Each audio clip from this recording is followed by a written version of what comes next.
សួស្តីអ្នកទាំងអស់គ្នាសូមស្វាគមន៍ចូលមកកាន់វីដេអូ Channel របស់ខ្ញុំបាទ Head Official សាជាថ្មីម្ដងទៀតដោយនៅក្នុងវីដេអូមួយនេះគឺខ្ញុំចង់បង្ហាញអំពីការបង្កាត់ត្រីក្រឹមព្រៃមួយគូដោយមានការថតតាំងពីពួកវាចាប់ផ្ដើមគៀបពងរហូតដល់តែកូនរបស់វាធំនិងឈានចូលដល់ការបំបែកកូនរបស់វាឡើងកែវតែម្ដងហើយសម្រាប់វីដេអូមួយនេះគឺខ្ញុំធ្លាប់បានផុសម្ដងរួចមកហើយនៅប្រហែលជាខ្ទង់កន្លះឆ្នាំមុនក៏ប៉ុន្តែដូចខ្ញុំបានធ្វើការថតបន្តនៅក្នុងពេលបច្ចុប្បន្ននេះហើយយើងបានដាក់វីដេអូបញ្ចូលគ្នានិងបង្កើតចេញជាវីដេអូថ្មីមួយអញ្ចឹងខ្ញុំជឿថាអ្នកនរគ្នាប្រហែលជាទន្ទឹងរង់ចាំនៅការជួលដំណឹងអំពីត្រីក្រឹមមួយគូនេះជាពិសេសអ្នកនរគ្នាប្រហែលជាចង់ឃើញសម្រស់កូនរបស់វានៅពេលដែលខ្ញុំបានបំបែកថែមទៀតផងអូខេអញ្ចឹងនេះគឺជាវីដេអូពេញសង្ឃឹមថាអ្នកទាំងអស់គ្នានឹងចូលចិត្តហើយសម្រាប់មួយគូនេះគឺជាការបង្កើតរវាងត្រីឈ្មោះ Black Ambelis ចំណែកត្រីញីវិញគឺជាត្រីញីកូនកាត់និយាយទៅខ្ញុំក៏អត់ដឹងថាកូនកាត់អីដែរដោយសារតែត្រីក្រឹមញីមួយនេះគឺខ្ញុំទទួលបានពី brother ម្នាក់គឺគាត់បានចែកពូជញីនេះឲ្យខ្ញុំដើម្បីយកទៅបង្កាត់សាក់លបងគឺចង់ដឹងថានៅពេលដែលយើងបង្កាត់បានកូនរបស់វាធំហើយតើកូនរបស់វាមានការខាំខ្លាំងដូចជាពូជត្រីក្រឹមរបស់ brother មា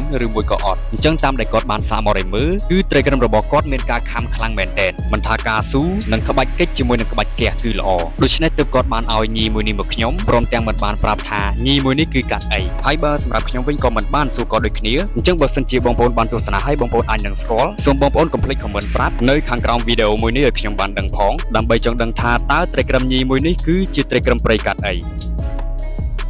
អូខេអ្នកទាំងអស់គ្នាអានេះនៅពេលដែលខ្ញុំបានដាក់ត្រីក្រឹមឈ្មោលហើយនិងត្រីក្រឹមញីចូលទៅក្នុងធុងបង្កាត់តែមួយឃើញថា3ថ្ងៃក្រោយមកពួកវាក៏ចាប់ផ្ដើមធ្វើការគៀបពងតែម្ដងអញ្ចឹងនៅអំឡុងពេលនេះគឺថាយើងអត់អាចបង្កើតនៅសកម្មភាពអ្វីមួយដែលធ្វើឲ្យរំខានដល់ត្រីក្រឹមរបស់យើងពេលដែលពួកវាកំពុងតែធ្វើការគៀបពងបាននោះទេហើយសកម្មភាពដែលអាចមានការរំខានដល់ត្រីក្រឹមរបស់យើងនោះមានដូចជាការធ្វើឲ្យរង្គើធុងការបង្កើតសំឡេងឲ្យឮសូរផោងផាំងនៅក្បែរធុងឬក៏ដើរកាត់និងវែកមើលដើម្បីចង់ដឹងថាតើត្រីក្រឹមរបស់យើងបានធ្វើការគៀបពងហើយឬនៅអញ្ចឹងណាអញ្ចឹងសម្រាប់សកម្មភាពទាំងអស់នេះវាអាចធ្វើការរំខានដល់ត្រីក្រឹមសម្រាប់ត្រីក្រឹមព្រៃពួកវាគឺរហ័សនៅក្នុងការផ្អើលមែនទែនអញ្ចឹងប្រសិនជាកន្លែងនោះគ្មានសុវត្ថិភាពពួកវាគិតថាមានការឆាឆៅពីមនុស្សអញ្ចឹងពួកវាច្បាស់ជាធ្វើការផ្អាកនៅក្នុងការគៀបពងតែម្ដងបានន័យថាបន្តពូជអត់កើតអញ្ចឹងបើសិនជាអ្នកទាំងអស់គ្នាបង្កើតត្រីក្រឹមព្រៃហើយឃើញពួកវាកំពុងតែគៀបពងបែបនេះអញ្ចឹងអ្នកទាំងអស់គ្នាអាចលួចមើលស្ងាត់ឬលួចមើលកុំឲ្យពួកវាដឹង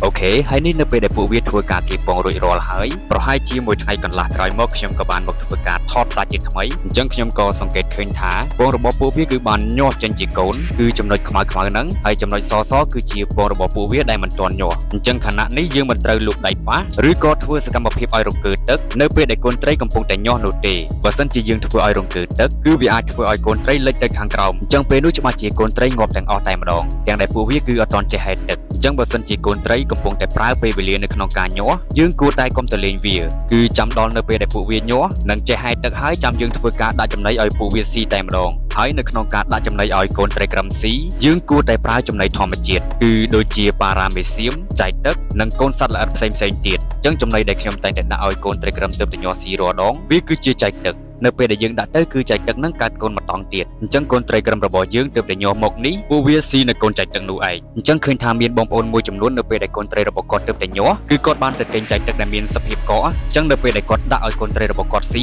ចាយទឹកនោះវាអត់ដែលត្រាឡើងពេញទឹកហើយចាយទឹកនោះវាអត់មានជីវិតដូចជាចាយទឹកដែលយើងរកបានពីធម្មជាតិផ្ដល់ឲ្យនោះទេអញ្ចឹងអាចថាកូនត្រីវាស៊ីដែរប៉ុន្តែវាឆាប់ធ្វើឲ្យខូចទឹកក៏ដូចជាធ្វើឲ្យស្អុយទឹកជាដើមអញ្ចឹងសម្រាប់កូនត្រីកាលណាដែលទឹកស្អុយអញ្ចឹងគឺថាពួកវានឹងងាប់គ្មានសល់មិនមែនត្រឹមតែងាប់ដោយសារតែទឹកស្អុយនោះទេថែមទាំងងាប់ដោយសារតែស៊ីចាយទឹកកកដែលអណ្ដែតនៅលើផ្ទៃទឹកជាច្រើនម៉ោងអញ្ចឹងពេលដែលកូនរបស់វាស៊ីទៅវាអាចហើមពោះក៏ដូចជាឈឺដូច្នេះបើចង់ឲ្យកូនត្រីរស់នៅមានសុខភាពល្អអ្នកទាំងអស់គ្នាគួរតែថែទាំទឹកកូនត្រីកុំឲ្យស្អុយម្យ៉ាងវិញទៀតខ្ញុំសូមរីកមិនអោយអ្នកទាំងអស់គ្នាស្វែងរកចាយទឹកធម្មជាតិដើម្បីដាក់ឲ្យកូនត្រីក្រឹមទើបតែញាស់ស៊ីផងដែរ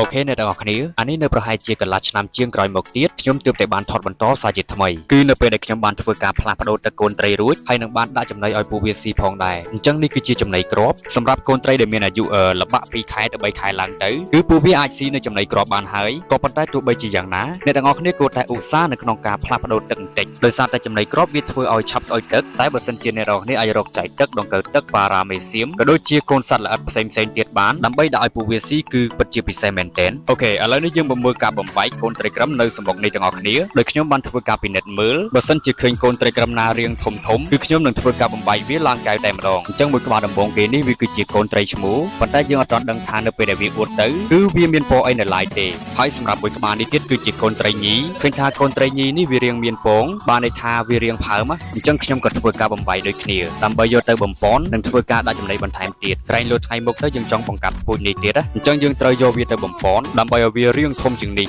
ហើយសម្រាប់មួយក្បាលនេះទៀតគឺពិតជាស្អាតមែនទែនដោយវាគឺជាកូនត្រីឈ្មោលអញ្ចឹងយើងអាចសង្កេតមើលទៅលើផែននិងគ្រឿងក្រៅរបស់វាបានគឺកប់សេរីជាមួយនឹងក្បាលកោងស្អាតប៉ុន្តែយ៉ាងណាយើងអត់ទាន់ដឹងថានៅពេលដែលវាអួតវាមានពណ៌អីអញ្ចឹងណាអញ្ចឹងយើងមានតែចាំទស្សនានៅពេលដែលវាអួតនៅក្នុងកែវទាំងអស់គ្នា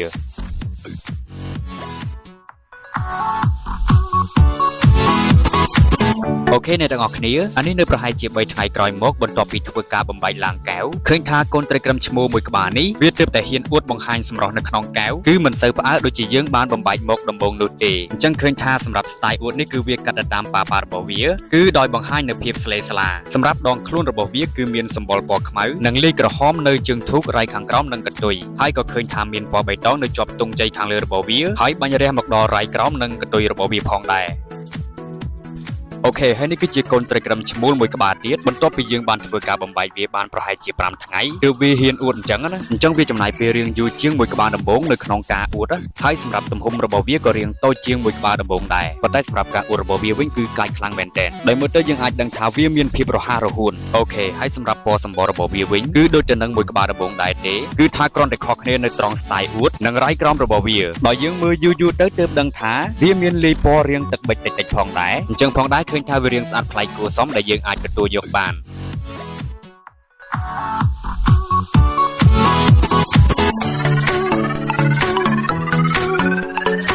អូខេអ្នកទាំងអស់គ្នាអានេះនៅប្រហែលជាមួយអាទិត្យក្រោយមកទៀតខ្ញុំក៏បានធ្វើការថតកូនត្រីក្រឹមទាំងពីរនេះដើម្បីធ្វើការប្រៀបធៀបអញ្ចឹងឃើញថាអាមួយរាងតូចជាងនេះគឺល្បឿននៃការអួតរបស់វាគឺលឿនជាងអាមួយធំបើសម្រាប់អាមួយធំនេះគឺការអួតរបស់វាគឺរាងកាចដែរប៉ុន្តែកាចបែបសុភាពហើយបើសម្រាប់ពណ៌សម្បុររបស់ពួកវាវិញគឺមានពណ៌ខ្មៅស្រដៀងគ្នាដែរទេគឺមានសម្បុរខ្លួនពណ៌ខ្មៅប្រៀបដូចជារោមរបស់សត្វក្អែកអញ្ចឹងគឺខ្មៅរាងចាំងរលោងអញ្ចឹងទៅបាទអូខេអញ្ចឹងសង្ឃឹមថាពូជនេះគឺអ្នកនរគ្នានឹងចូលចិត្តឥឡូវនេះយើងមកមើលកូនត្រីក្រឹមដែលយើងបានបំបែកមកជាមួយនឹងគ្នាដែរដោយឃើញថាកូនត្រីក្រឹមញីមួយនេះក៏រាងធំជាងមុនដោយសារតែយើងបានបំបែកមកហើយយើងបានធ្វើការដាក់ចំណីឲ្យវាស៊ីបានដិតដល់អញ្ចឹងណាដូច្នេះទើបធ្វើឲ្យវារាងធំនិងមានពងដែលយើងអាចយកទៅបង្កាត់បានហើយបើសម្រាប់ form ក៏ដូចជាផែនរបស់កូនត្រីក្រឹមញីមួយនេះគឺថាស្អាតគ្រាន់បើអូខេហើយនេះគឺជាកូនត្រីក្រឹមញីចំនួន7គ្រាប់ទៀតដែលខ្ញុំត្រូវតែថតសម្រាប់បងប្អូនបានទស្សនាដែរអញ្ចឹងសម្រាប់អ្នកដែលចូលចិត្តពូជនេះហើយចង់ទិញគឺបងប្អូនអាចតាក់ទងមកខ្ញុំបានដោយបងប្អូនគ្រាន់តែចុចចូលមកកាន់ Channel Therapy Sol នោះបងប្អូននឹងឃើញការពណ៌នានៅខាងក្រោម Channel អញ្ចឹងបងប្អូនអាចតាក់ទងមកតាមលេខ Telegram និង add my account Facebook ហើយបងប្អូនរន់នៅក្នុងការឆាតមកពេលនោះបងប្អូនអាចកំងត្រីពីខ្ញុំបានហើយ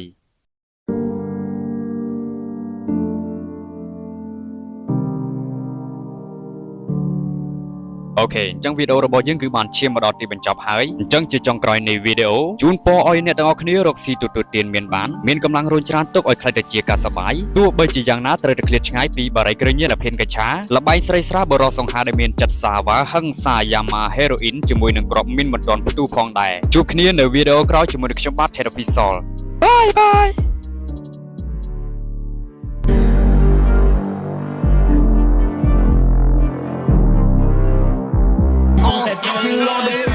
Stuck inside my chest, look the chick I'm on, let the girl I'm go back.